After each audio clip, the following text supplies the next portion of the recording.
17.3 million. That's how many additional homes we need to build to meet current demand, according to Kevin Erdman, a senior affiliated scholar at the Mercatus Center at George Mason University. Erdman tells the story of decades of underinvestment and policy missteps. But how did we end up needing nearly 20 million homes? The answer lies in a 70-year journey that's reshaped the American dream, and I'm going to walk you through it now so that you understand why your dream home feels so out of reach. I also share some ideas on what you can do about it. Did you know that the roots of our current housing crisis were planted right after World War II? It's true. From the 1940s to the 1970s, we saw homeownership rates skyrocket from 45% to over 60%. How? The government and financial markets stepped in, making it easier for people to get mortgages and buy homes. This boom wasn't just good for homeowners, it actually led to lower housing costs overall. Imagine that, more people owning homes and paying less for them. It's a far cry from today's market, right? But here's the thing. This post-war boom set expectations for housing that we're still struggling with today. In the next few minutes, I'll show you why those expectations are now causing some serious problems. Remember when buying a home seemed within reach for most Americans? That dream started fading faster than you might think. Here's why the 1980s marked a turning point, and not in a good way. The 1980s ushered in a new era for the U.S. housing market, and it wasn't pretty. Home construction began to decline significantly, leading to a permanent drop in housing investment. This wasn't just a temporary dip. We're talking about the lack of building cycles and a baseline of home building that hasn't recovered since. Erdman breaks it down for you with some numbers. By the time the Great Recession hit, real housing consumption was about 15% below broader real consumption growth. Meanwhile, rent inflation was approximately 30% above it. That's a huge disconnect between housing supply and demand, and it didn't happen overnight. So what caused this shift? Well, it's not just one thing, it's a perfect storm of factors that have been brewing for decades. First up, we've got zoning laws and regulatory barriers.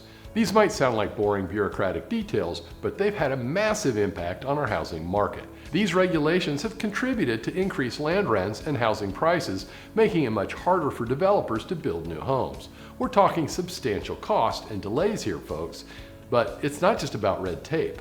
Political opposition to new housing developments also grew during this period, which further stifled construction rates. You've probably heard of the NIMBY movement. Not in my backyard. This opposition often stemmed from local residents fearing changes to their neighborhoods. While their concerns might be understandable, the cumulative effect has been devastating for housing supply.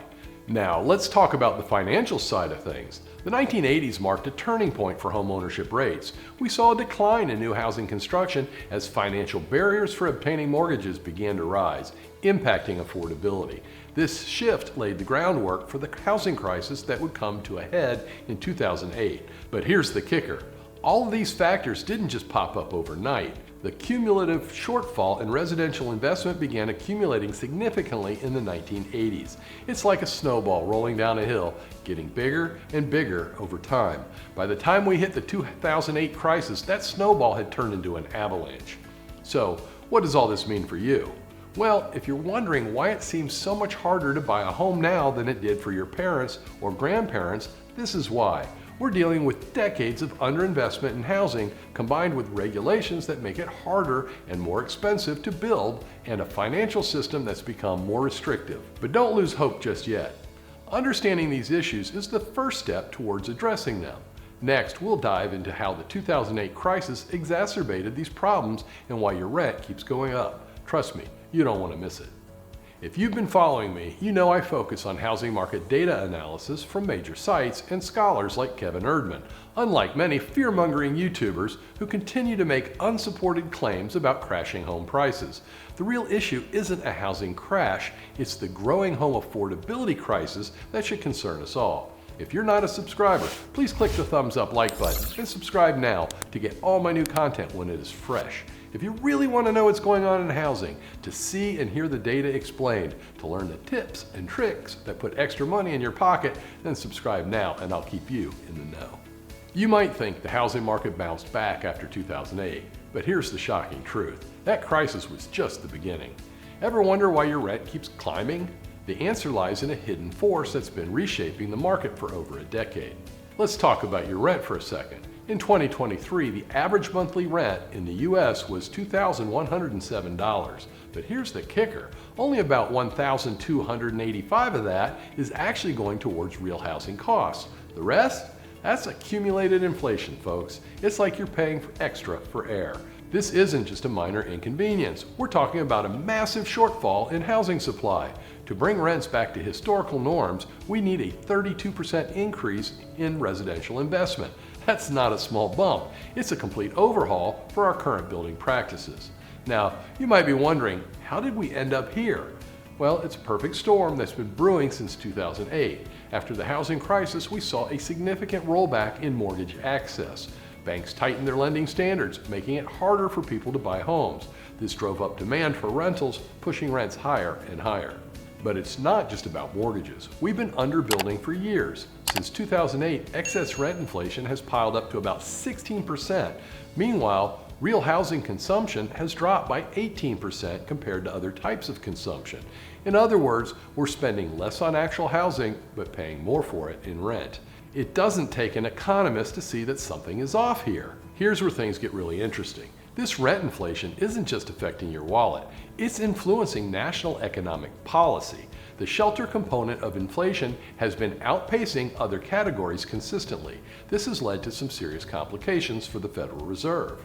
You see, rent makes up about 1/3 of the consumer price index. When the Fed looks at inflation, they're seeing these high rent numbers and thinking, ooh, we need to tighten monetary policy. But here's the catch. This inflation isn't driven by increased demand or a booming economy. It's driven by a lack of supply. We're not building enough homes, and it's throwing off our entire economic picture. This misalignment in policy responses is a big deal. The Fed's been tightening in response to rising rent inflation, but that won't solve the underlying problem. We don't need less demand for housing. We need more supply. So how bad is the supply shortage? Brace yourself for this number. Expert Kevin Erdman estimates that we need approximately 17.3 million additional homes to meet current demand. That's not a typo.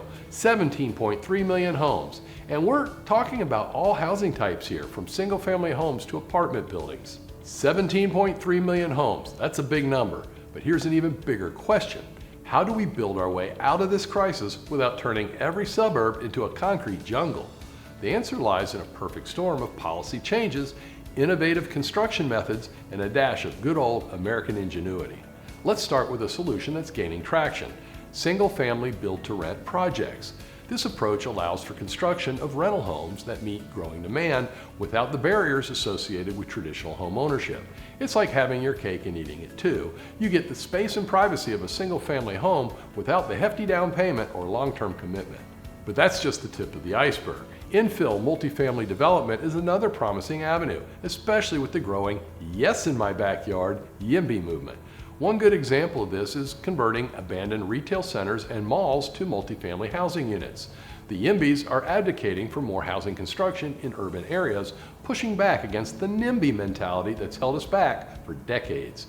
This political momentum could gradually increase the supply of multifamily units, giving more people affordable options in desirable locations. Now, let's talk about getting more people into homes they own. Improving underwriting standards at federal agencies could be a game changer. This would make it easier for more individuals to access mortgage financing, potentially turning long-term renters into homeowners. It's not about lowering standards, but about making them more reflective of today's economic realities. Bring back the lending standards from the 1950s, 60s, and 70s to restore the American dream of home ownership. But here's the real kicker. Policy changes are critical. We need to reform zoning laws and reduce regulatory barriers to construction. These changes would help lower land rents and housing prices over time, addressing the systemic issues in the housing market. It's not sexy, but it's effective. Now, you might be thinking, why focus on supply? Can't we just subsidize housing or control rents? Here's the thing. Historical patterns show that when supply is constrained, prices and rents increase significantly, leading to affordability crises. We can't solve this problem by throwing money at the demand side. We need to open the floodgates of supply. Let me put it in perspective for you. We need approximately 20 million additional housing units to reverse decades of rent inflation and stabilize the housing market. That's a lot of homes, but it's not impossible. We've done it before during the post-war boom, and we can do it again. And for those who think kicking Wall Street out of housing is some kind of cure, consider this. If the federal and state government team up to ensure we produce 20 million new homes, rents will come down as the added supply will bring competition to landlords. The returns for landlords will decline dramatically, and Wall Street will return to ignoring the housing market like it did before the Great Recession. We do not need to legislate Wall Street out of housing. We need to use capitalism to chase them away. There's some good news, Erdman reports. The political climate is shifting. Some policymakers finally recognize the importance of increasing supply to combat rising rents and housing shortages. There's talk of reducing red tape and supporting new housing initiatives. It's not a silver bullet, but it's a start. And here's another positive sign. The construction market is currently experiencing a backlog of projects due to pent-up demand. This indicates that builders are ready to increase supply if conditions allow.